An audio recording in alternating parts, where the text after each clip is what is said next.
Now, Washington Mornings on the Mall. 105.9 FM. And AM 630. WMAL. 8:37 on WMAL, where Washington comes to talk. Brian Wilson here. Over there's Brian Neiman. We are packing our bags, this week because we're getting ready to head down to Tampa to cover the big GOP convention. It's especially exciting for me because it sounds as if there are going to be two things that I really love. Yes. We're going to have a political convention, and I love covering politics. There's going to be possibly a hurricane, and I love covering hurricanes. So it's like a confluence of my favorite kinds of stories. Anything else that you really like? Put some chocolate in there or something like that? You get some chocolate. It's a threefer. Hey, listen, we have on the line Mark Preston, who is the political director over at CNN. Mark, how are you this morning? Hey, guys, how are you? Let me give you a little bit of advice before you come down here. Please. Two things you have to have. You have to bring an umbrella that's not going to break in the wind, and you better bring your rain slicker because it rains every afternoon down here.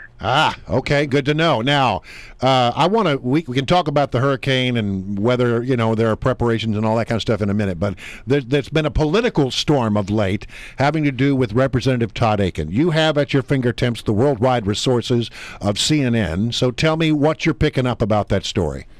Well, I mean, look, the bottom line is that the Republican establishment wants him out of the race. In ways, we're also seeing the social conservatives who just have decided that he is not going to be the guy who can win that race in Missouri.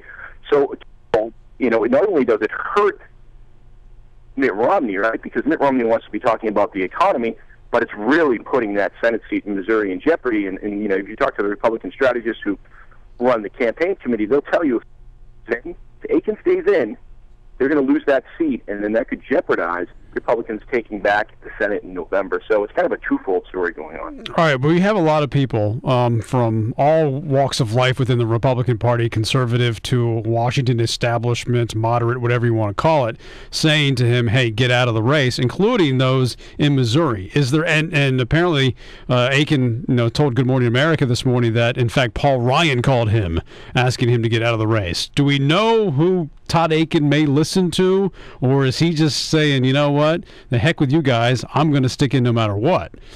Well, I think at this point, his counsel, his inner circle has got to be very, very small. I assume right now it's just his family. I think his political strategist, he's an Ohio strategist, is keeping counsel with him right now. But at that point, other than that, he's certainly not getting any advice that he wants to hear from the Republican establishment or from campaign operatives. And when you have Paul Ryan call and ask you to get out of the race, when you have Mitt Romney put a statement out yesterday saying, about time for you to get out of the race, and when you have basically every Republican saying it's about time to get out of the race, Todd Akin is certainly not going to take any of their advice, and he hasn't done so yet. All right, he has asked for forgiveness. He has put out an ad, saying that he wants to stay in the race and that he was wrong in what he said. He does not have the backing, though, of his own party right now, may not have any financial backing either. Could he says he can win this race. Is there a possibility, if Todd Akin stayed in the race, that he could actually win this thing? No, absolutely not. And the reason why is because of what you just said. Money fuels campaigns. It has to pay for television ads. Missouri is not a small state. It's got multiple television markets. It's expensive to go on the air.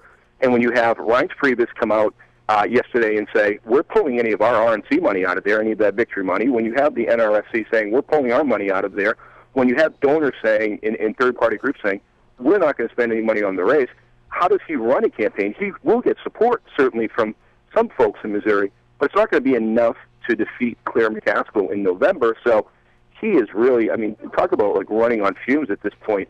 Todd Akin's running on fumes. All right, so now this new development that has to do with the convention is that there's a tropical storm, and it's still very early.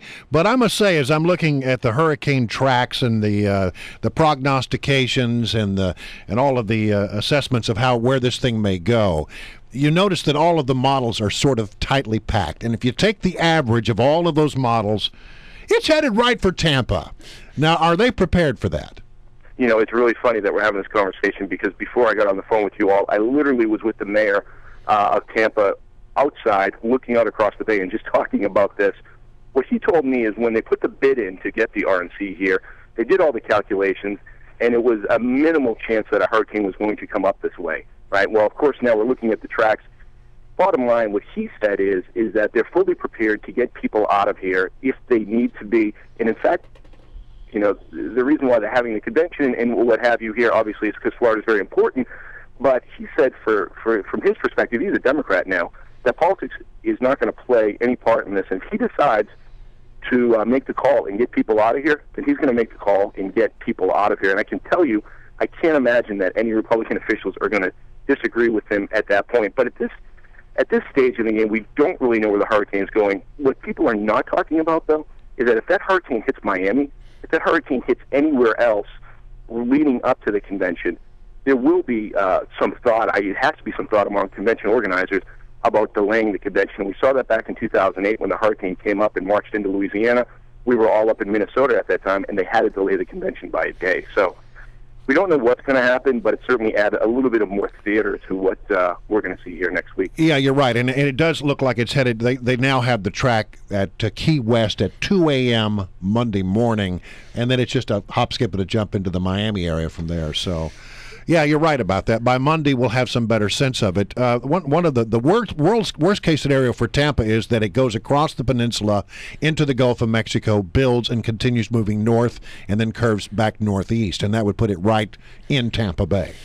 Oh, and you know what he said, if that happens, Brian, is that, and like literally, we're looking out in the water, and he said if that happens and a Category 3 came into Tampa, it would push 20 feet of water up to where we are standing right now, where I'm standing right now at the convention center. All right. You guys are causing my anxiety level to increase tenfold every second now. Look, I mean, I think I want to be honest. The likely scenario as it looks today is it hits somewhere around Key West, Miami. It will start coming apart. By the time it gets to Tampa, it's a tropical storm, maybe 50-mile-an-hour winds.